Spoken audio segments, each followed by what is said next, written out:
नमस्कार मित्रो.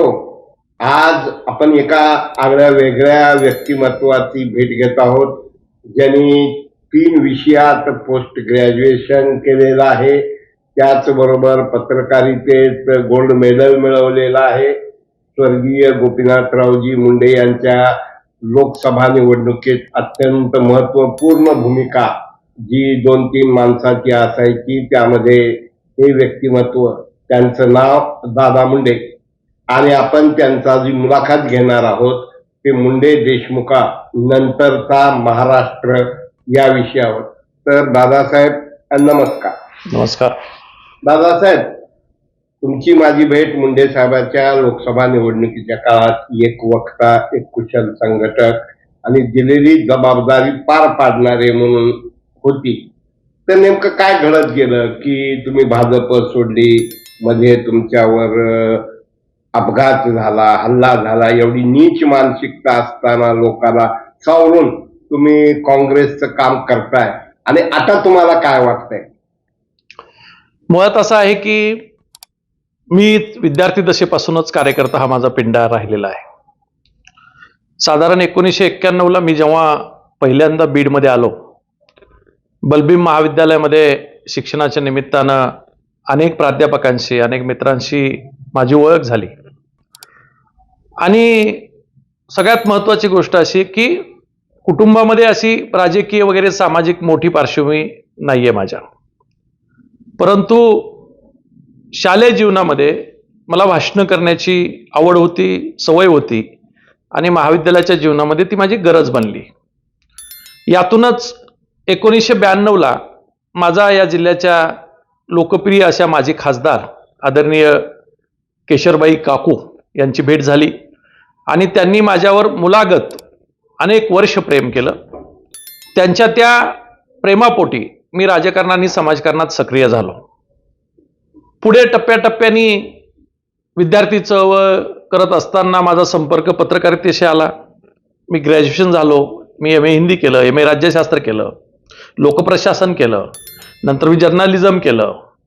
आणि ह्या सगळ्या विद्यार्थी कालावधीमध्ये अनेक लोकांशी माझा स्नेह आला, संपर्क वाढला, वैचारिक प्रगल्भता वाढली, वाचन वाढलं, आणि त्यातूनच खरं म्हणजे मी घडत गेलो.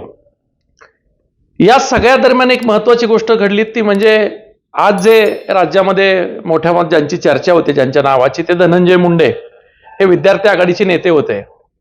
मी दैनिक लोकमतला नोकरीला असताना एकदा ते माझ्याकडे आले आणि मला म्हणाले की तुम्ही आता हे पत्रकारितेमध्ये सोडून द्या आणि आमच्यावर राजकारणात राहा. मी तेव्हाही त्यांना हे म्हणालो होतो की भाजप माझा पिंड नाहीये, भारतीय जनता पक्षात मी काम करू शकणार नाहीये, तो वैचारिक वारसा मला नाहीये.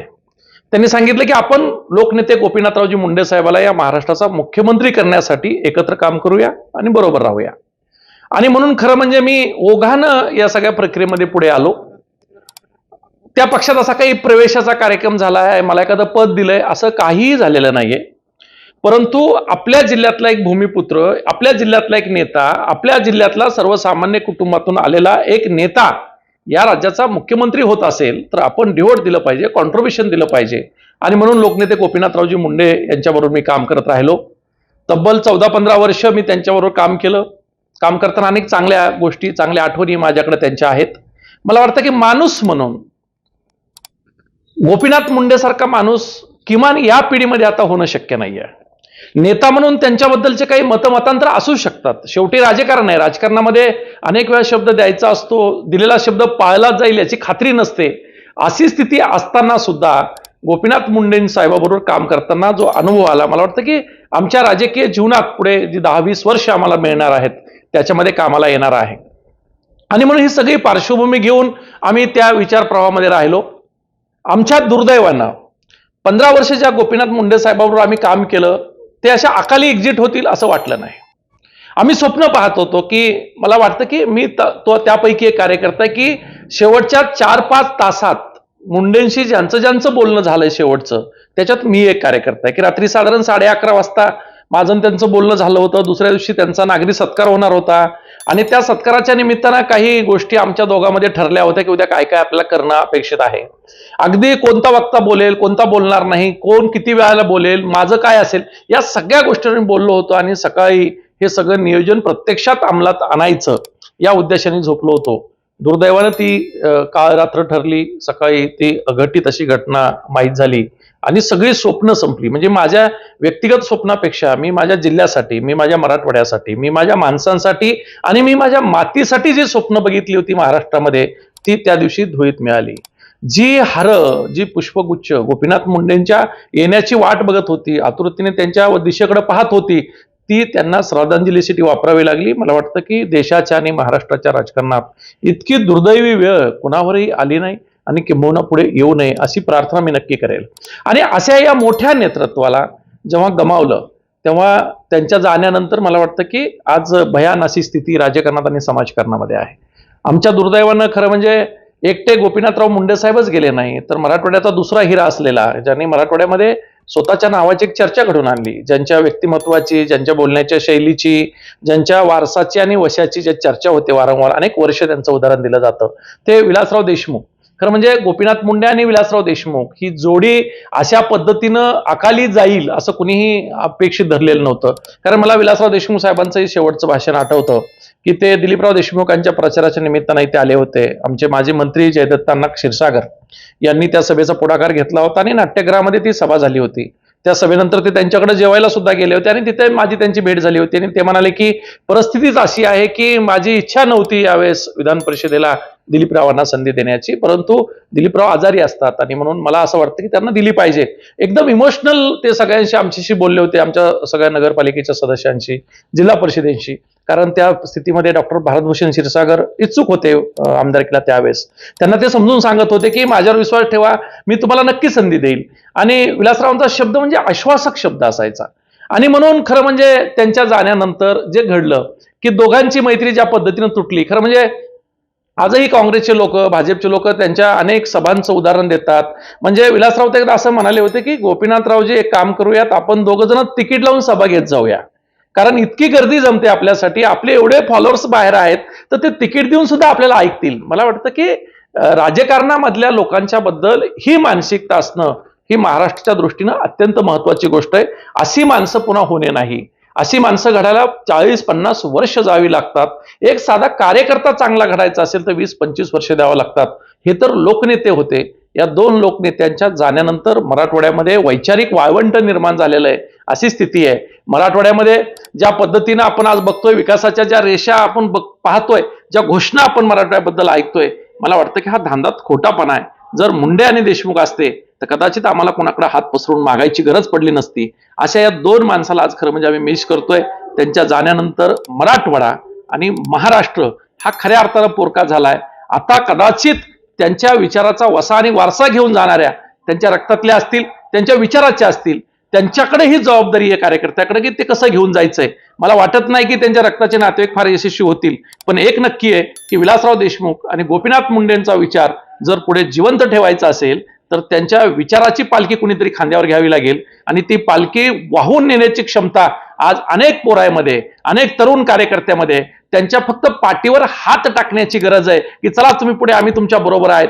मला वाटतं की असं आश्वासक नेतृत्व मराठवाड्यात निर्माण होण्याचं गरजेचं आहे. आणि जर हे झालं तर मला वाटतं की त्यांची पूर्णपणे हानी भरून काढता येणार नाही, पण जी गती आणि त्याला आपण असं म्हणू की कुर्म गती ज्याला मिळाली तिला अधिक गतिवान करता येईल. आणि म्हणून आम्ही स्वतः मुंडेंच्या वारसाकडे अनेक वेळा हे बोललो की तुम्ही थोडंसं पुढाकार घ्या, तुम्ही करा, परंतु दुर्दैवानं असं काही घडत नाही. देशमुखांच्या बाबतीतही तेच आहे. कारण देशमुखांच्या बाबतीतही आम्ही असं म्हणतो सातत्यानं की त्यांच्या मुलांमध्ये जी लब आहे, जी ढब आहे, ती विलासरावांच्या सगळ्या गोष्टींची आहे. फक्त कदाचित या गोष्टीची नसेल की विलासराव जितका वेळ समाजाला आणि या भागाला द्यायचे तेवढा वेळ आपण देऊ शकत नाही. मला वाटतं की विलासराव देशमुखांच्या या कर्तृत्वाचा जर विचार केला तर अमित भैया देशमुख असतील किंवा त्यांचे दुसरे पुत्र आमदार असतील, यांच्याकडून सुद्धा फार मोठ्या अपेक्षा आहेत. पाहूया भविष्यात की काय होतंय, किती ते अपेक्षेला उतरतील. मुंडे आणि देशमुख या दोन्हीचं विश्लेषण करत असताना आज नाही जरी म्हटलं तरी बीड जिल्ह्याच्या राजकारणात थोडी गडबड झाली म्हटलं तरी चुकीचं ठरणार नाही. आणि ते त्यांच्या, मला असं वाटतं ते त्यांच्या कर्माचं फळ आहे. कारण त्यांचा असा गोड गैरसमज आहे काहीचा की जे जे माझ्या वडिलाच्या जवळ होते ते माझ्या वडिलाला लुबाडत होते, लुटत होते आणि त्याने प्रत्येकाला दूर करणं किंवा साहेबाचा फॉलोअर्सला जवळ न येऊ देणं, न बोलणं, अशा प्रकारची अवस्था झाली.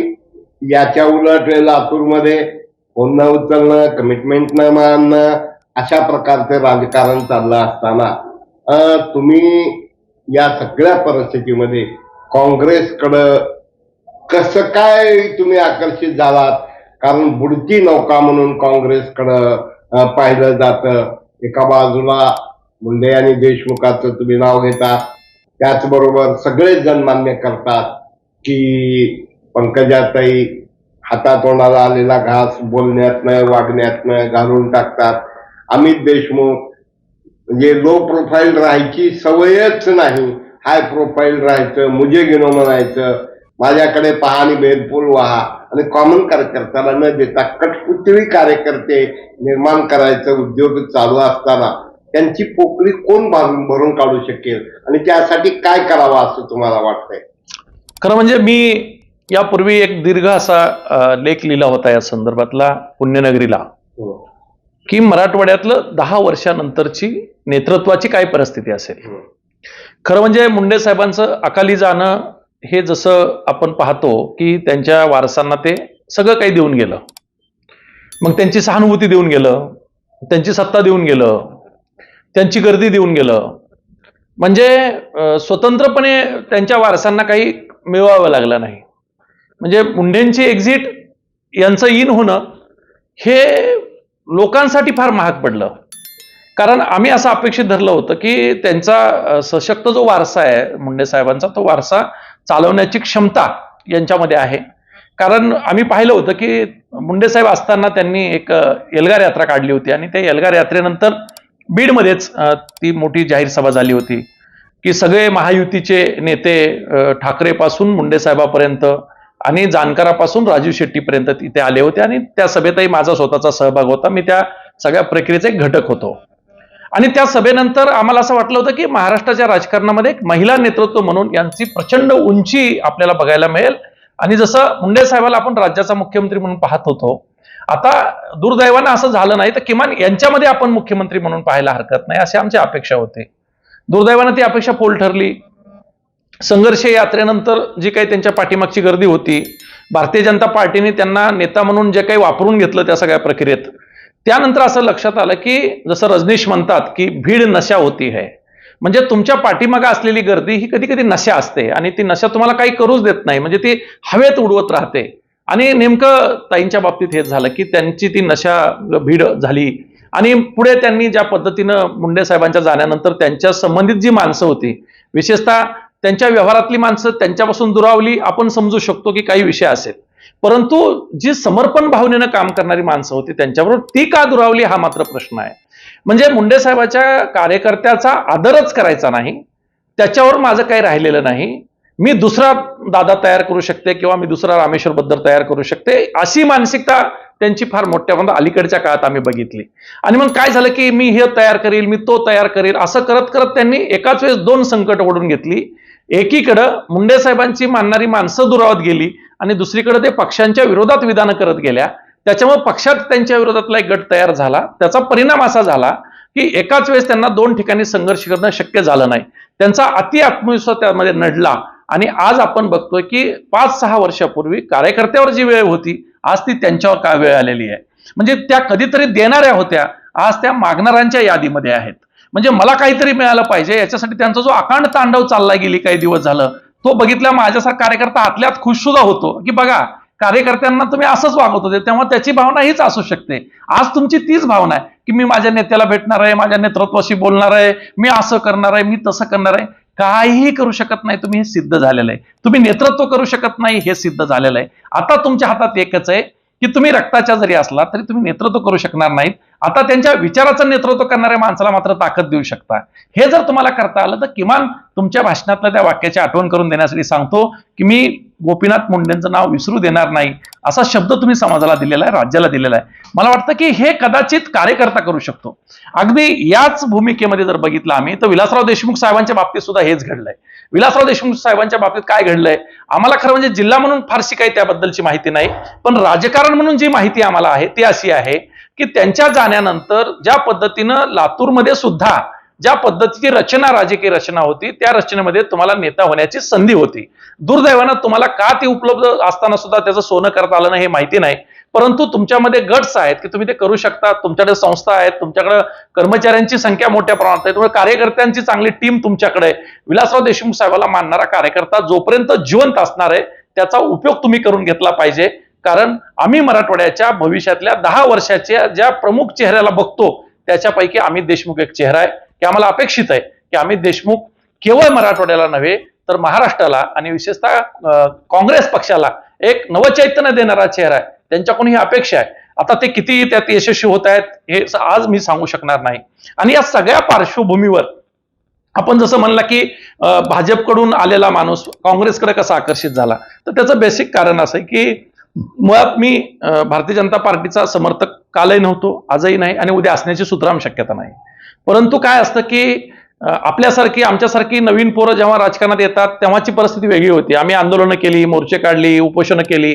मी याच शासकीय विश्रामगृहाच्या दरवाजात गोपीनाथ मुंडे साहेब विरोधी म्हणजे उपमुख्यमंत्री असताना ईबीसीच्या सवलतीसाठी त्यांच्या गाडीचा तापा अडून त्यांच्या गाडीच्या समोर पडून म्हणजे आंदोलन केलेला कार्यकर्ता. आणि इथेच त्यांनी आम्हाला बोलून घेऊन सांगितलं काय प्रश्न आहे, म्हणलं असं आहे. त्यांनी लागलीच इथेच तो प्रश्न सोडवला.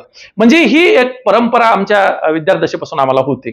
पुढे काय झालं की आपल्या जिल्ह्याचा भूमिपुत्र या नावाखाली किंवा अन्य काही गोष्टी घडल्या आणि त्याच्यामुळे आम्ही लोकनेते गोपीनाथराव मुंडे साहेबांवर गेलो. पुढे काय झालं की हे सगळं मुंडे साहेबांचं अकाली जाणं झालं आणि मग आता पर्याय काय होता आमच्या समोर. कारण आता काय झालंय महाराष्ट्रामध्ये की बहुतांशी सगळे पक्ष एकच नेता चालवतो. म्हणजे कोणत्या पक्षात कोण माणूस गेला की त्याचा काटा कसा काढायचा ह्या त्या पक्षातला दुसरा नेता ठरवतो. म्हणजे मुंबईत बसलेले सर्वपक्षीय नेते हे कोणत्याही पक्षातल्या कोणत्याही कार्यकर्त्याचा कोणत्याही क्षणी जर काटा काढायचा असेल तर मुंबईत ठरवतात आणि तो ग्रामीण भागात काम करणाऱ्या कार्यकर्त्यांचा काटा काढतात असा आमचा अनुभव आहे. कारण आपण बघितलं याच्या आधी सुद्धा म्हणजे आर पाटील साहेब असतील, शरद पवार साहेब असतील, अन्य कुणी असेल, कुठल्या तरी पक्षातल्या आपल्या मोठ्या नेत्याला एखादा कार्यकर्ता जड वाटत असेल तर ते दिल्लीत बसून मुंबईत बसून ठरवतात याला तिकीट द्या, पाडा एकदा आणि याचं वाटोळ करा. ही पार्श्वभूमी लक्षात घेता आपण असा विचार केला की आता काय परिस्थिती की खरं म्हणजे मी निर्णय घेतला तेव्हा एवढी खिचडी तर महाराष्ट्रात झाली नव्हती. मी 17ला निर्णय घेतला, 2017 साली मी काँग्रेसमध्ये गेलो. तेव्हा असं वाटत होतं की भाजप सेना हीच युती पुढे 5 वर्ष सत्तेवर राहील. काँग्रेस आणि राष्ट्रवादीला अजून 5 वर्ष सत्ता येणार नाही.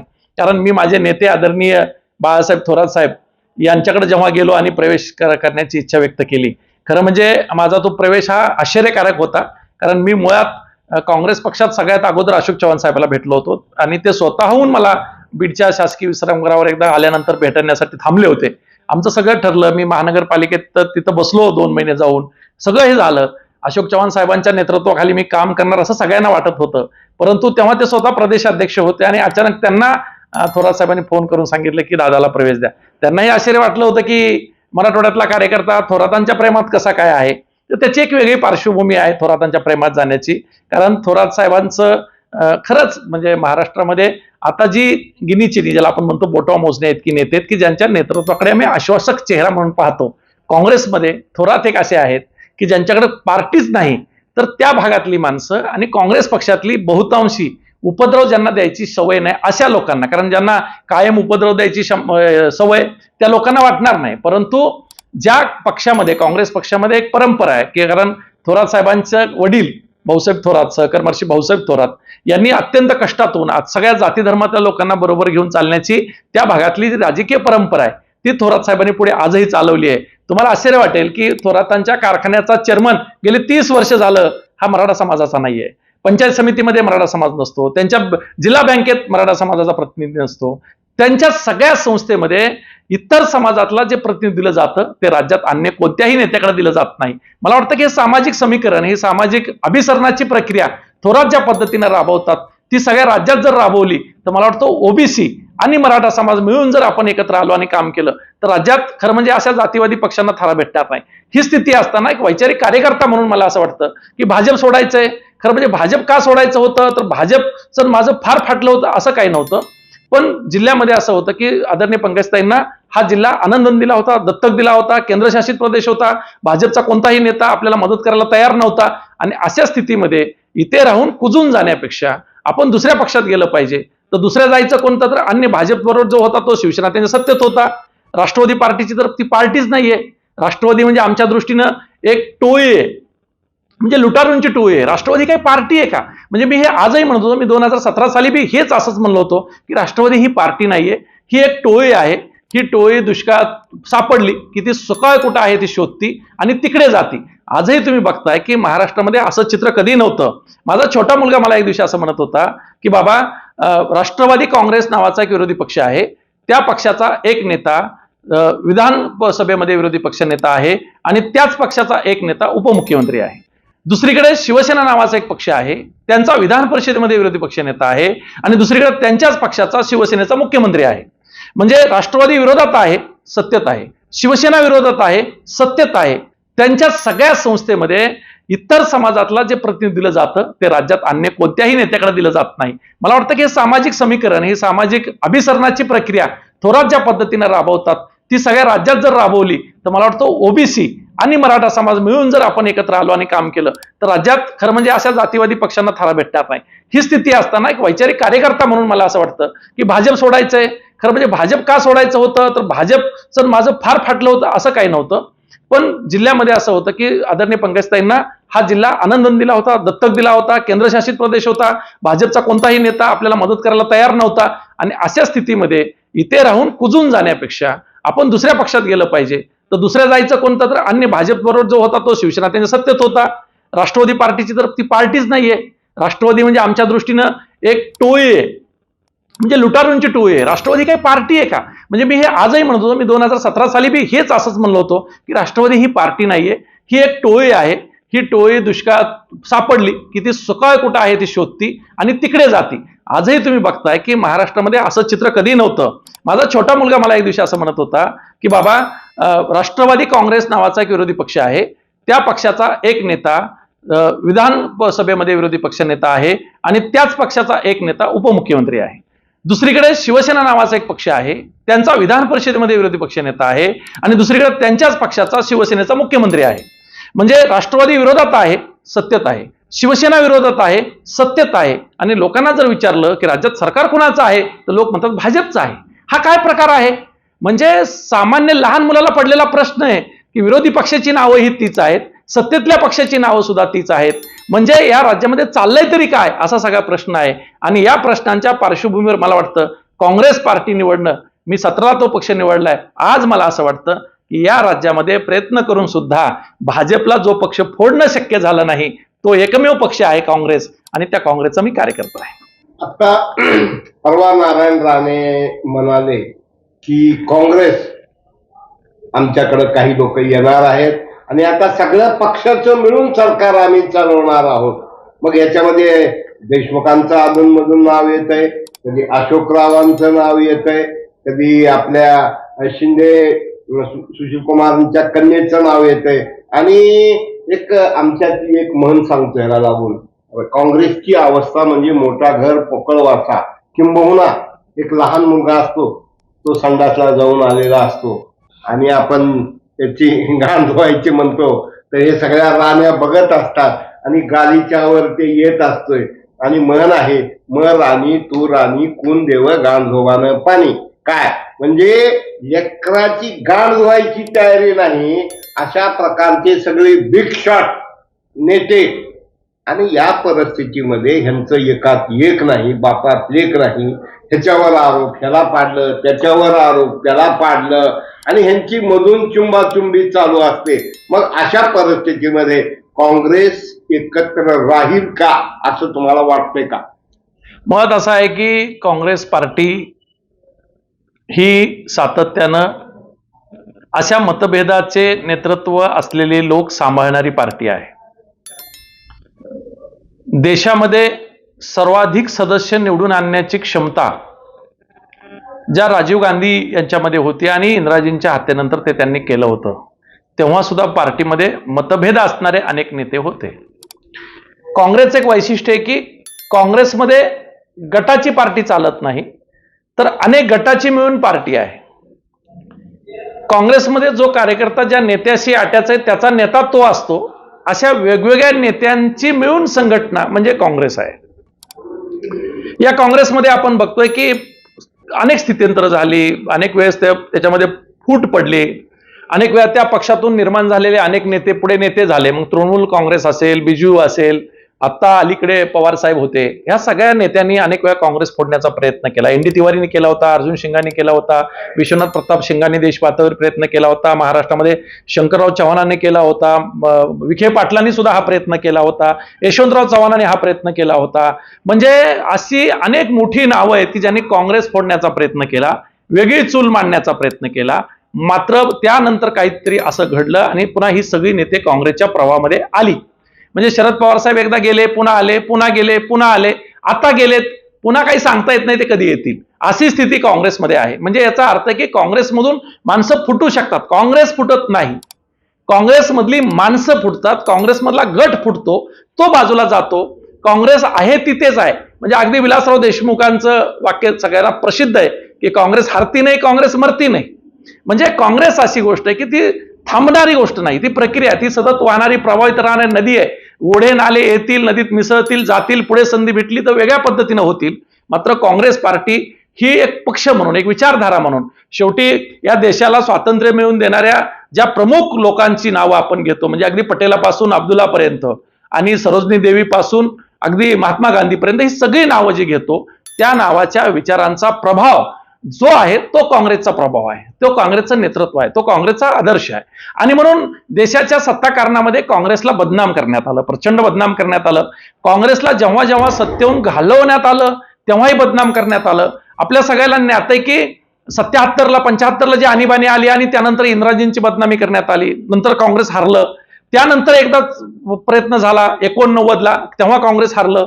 आत्ता काँग्रेस जेव्हा हारलं तेव्हाही आपल्याला माहिती आहे की विरोधी पक्षांनी काँग्रेसवर केलेले जे आरोप होते ते लाखात नव्हते, ते कोटीत नव्हते, तर ते लाखो कोटीत होते. म्हणजे प्रचंड खोटे आरोप. म्हणजे असं म्हणतात की खरंच पायात चप्पल घालेपर्यंत खोटं सगळं गावभर फिरून आलेलं होतं. सोशल मीडियाचा प्रचंड गैरवापर झाला होता आणि या गैरवापरातून काँग्रेस प्रचंड बदनाम झाली. सामान्य माणसाला असं वाटलं की खरंच काँग्रेस लय बदमाश आहे, काँग्रेसने लय भ्रष्टाचार केला, काँग्रेसचे नेते सगळे असे आहेत, काँग्रेसचे नेते मस्तीत आलेत, त्यांना सत्तेशिवाय काही दिसत नाही, महाराष्ट्रामध्ये टिपिकल जातीतलेच नेते आहेत, त्यांची सत्तास्थानं आहेत, त्यांचे साखर कारखाने आहेत, त्यांच्या शिक्षण संस्था आहेत, अशी सगळं भांडवल करण्यात आलं आणि काँग्रेसला सत्तेतून बाहेर करण्यात आलं.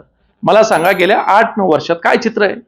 सगळे काँग्रेस पक्षातले नेते भारतीय जनता पक्षात घेतले, ज्यांच्यावर भ्रष्टाचाराचे आरोप होते त्यांनाच भाजपने मंत्री केलं. म्हणजे भाजपने असं वेगळं काय केलं? भाजपने त्यांच्या मूळ कार्यकर्त्याला काय ताकद दिली? संघावर काम करणारा कार्यकर्ता, एबीपी विद्यार्थी परिषदेमध्ये काम केलेला कार्यकर्ता, माझे अनेक मित्र एबीपी विद्यार्थी परिषदेमध्ये आहेत. तुम्ही बाजारात आणि चौकशा करा मार्केटमध्ये की लोकांना असं वाटतं तेच बरे होते. म्हणजे तेच बरे होते असं म्हणण्याची वेळ का आली 9 वर्षात? म्हणजे आम्ही बघतोय, म्हणजे मी असं सांगतो सभेत कधी कधी की 60ला काँग्रेस आलं, 75ला गेलं, 80ला आलं, 95ला गेलं, 99ला आलं, 2014ला गेलं. म्हणजे दर 15 वर्षांनी एकदा काँग्रेस सत्तेतून जातं आणि पुन्हा आलं की 15 वर्ष राहतं. अशीच परंपरा आणि अशीच मानसिकता महाराष्ट्राच्या जनतेची.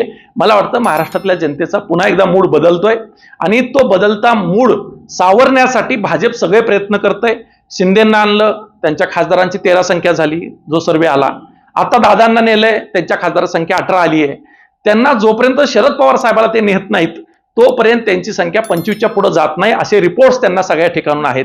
आणि म्हणून ते खरं म्हणजे पवार साहेबांची वाट बघतायत की पवार साहेबाला कसं घेऊन जाता येईल. मी सकाळी बावनकुळेंना ऐकत होतो, आज बावनकुळे सुद्धा म्हणाले की मला विश्वास आहे की शरद पवार आमच्यावर येतील. काय हा संभ्रम करण्याचा प्रयत्न आहे, कशासाठी? आणि मग शरद पवार आल्याशिवाय जर तुम्हाला काही होणार नसेल तर पार्टी विलीन करा ना शरद पवारामध्येच, कशाला वेगळी पार्टी करताय? म्हणजे हे सगळं चित्र जे आहे, मला वाटतं की हे सगळं संभ्रम करणारं चित्र आहे. महाराष्ट्रातल्या सामान्य माणसाच्या रोजगाराचा प्रश्न, पोरांच्या शिक्षणाचा प्रश्न, मोफत शिक्षण असलेली एकही गोष्ट आता राज्यात नाहीये. भरमसाठ फी वाढते. मला वाटतं की विद्यार्थ्यांच्या फीचा प्रश्न असेल, शेतकऱ्यांच्या धान्याचा, स्वामीनाथन आयोगाचा आम्ही विषय केला होता की तुम्ही म्हणाले होते की आम्ही देऊया. धनगरांच्या आरक्षणाचा प्रश्न असेल, मुस्लिमांच्या आरक्षणाचा प्रश्न असेल, बौद्ध समाजातल्या स्कॉलरशिपचा प्रश्न असेल, तुम्ही आमच्या मुख्य मुद्द्यावर बोला. तुम्ही विनाकारण काहीतरी आमची दिशाभूल करणारी मुद्दे मांडू नका. तुम्ही किमान गेल्या 9 वर्षामध्ये 9 मुद्दे तरी समाजाचे सोडवलेत का, याचा आपण विचार करावा अशी आमची इच्छा आहे. आणि म्हणून महाराष्ट्रामध्ये आगामी काळामध्ये आमचे नेते जरी वेगवेगळ्या पद्धतीचे असतील, आमच्या नेत्यामध्ये जरी काही मतभेद असतील, तरी आमच्या नेत्यामध्ये मनभेद मात्र निश्चितच नाहीत. ज्यांची तुम्ही आता नावं घेतली, आदरणीय अशोक चव्हाण साहेब असतील, आदरणीय प्रणिताताई असतील, आदरणीय अमितजी असतील, आदरणीय आमचे विश्वजित कदम साहेब असतील, या संदर्भातली सगळी नावं जी आहेत ती नावं कायद्याच्या दृष्टीनं अडचणीची वाटतात आणि मग ईडी सीडीची भीती दाखवून त्यांना काँग्रेसपासून तोडता येत आहे का, असा प्रयत्न ते अनेक वर्ष झालं करतायत. 9 आमदारांच्या बद्दल जे बोललं जातं काँग्रेसमध्ये की 9 आमदार फुटणार आहेत, 9 आमदार फुटणार आहेत, हे आम्ही 4 वर्ष झालं ऐकतोय. मला वाटतं की काँग्रेस पक्षातला कोणताही आमदार असा विचार करत नसेल. कदाचित भाजप त्यांना अडचणीत आणून असं काही करायला लावू शकतो का, अशा सुद्धा आयडिया पत्रकारांनी सगळे बांधत असतात. मात्र असं काही घडणार नाही, कारण आता लोकसभेची निवडणूक एकदम समोर आहे. अशा स्थितीमध्ये भारतीय जनता पार्टी, आत्ता त्यांची राष्ट्रवादी आणि त्यांची शिवसेना जे काही चुकीचं करेल तितका लोकांमध्ये आक्रोश निर्माण होईल. आपण सगळे बघतोय की त्यांचं वागणं हे लोकांच्या आक्रोशाचं कारण आहे आणि हा आक्रोश येणाऱ्या लोकसभेमध्ये आणि विधानसभेमध्ये मला वाटतं की त्यांना धडा शिकवल्याशिवाय राहणार नाही. भाजपने कितीही प्रयत्न केले तरी महाराष्ट्रामध्ये 15 पेक्षा जास्त त्यांचे खासदार येणार नाही. अशीच रचना महाराष्ट्राची, कारण महाराष्ट्र हा पुरोगामी विचारांचा महाराष्ट्र आहे. या महाराष्ट्रामध्ये महात्मा फुले, छत्रपती शाहू महाराज, डॉक्टर बाबासाहेब आंबेडकर, अण्णाभाऊ साठे या सगळ्या महान विचारांची एक परंपरा आहे. माणसाला माणूस म्हणून जगवण्याची परंपरा आहे. मला वाटतं हीच परंपरा काँग्रेस पुढे घेऊन जाईल आणि त्या काँग्रेस पुढे घेऊन जाण्याच्या विचार प्रवाहामध्ये एक कार्यकर्ता म्हणून मला संधी मिळेल अशी मी अपेक्षा ठेवतो. धन्यवाद. खूप खूप आभारी आहे. आपले विचार आणि आपली अपेक्षा, इच्छा पूर्ण हो आणि त्यामध्ये तुम्ही एक आमचे मित्र म्हणून, शिलेदार म्हणून राहोत, चुकीच्या प्रवृत्ती दूर राहोत, हीच आपणाला शुभेच्छा देतो. आणि आपण मराठवाडा नेता युट्यूबला वेळ दिला त्याबद्दल आपलं मनपूर्वक आभार मानतो. खूप दिवसापासनं, कदाचित आतापर्यंत 3-4 इंटरव्ह्यू झाले असते, खूप दिवसापासनं प्रलंबित विषय आज निकाली निघाला. चला आणखीन 15 दिवसांना आपण भेटूयात. आणि मित्र सबस्क्राईब करा, शेअर करा, फॉरवर्ड करा, लाईक करा. दादा मुंडे हे दादागिरी करणारे किंवा मुंड्या मोडणारे मुंडे नाहीत, तर गोरगरिबाच्या मदतीला धावून जाणारे, आवाज दिला की हजर राहणारे आमचे मित्र आहेत. पुनश्च एकदा धन्यवाद. नमस्कार. नमस्कार.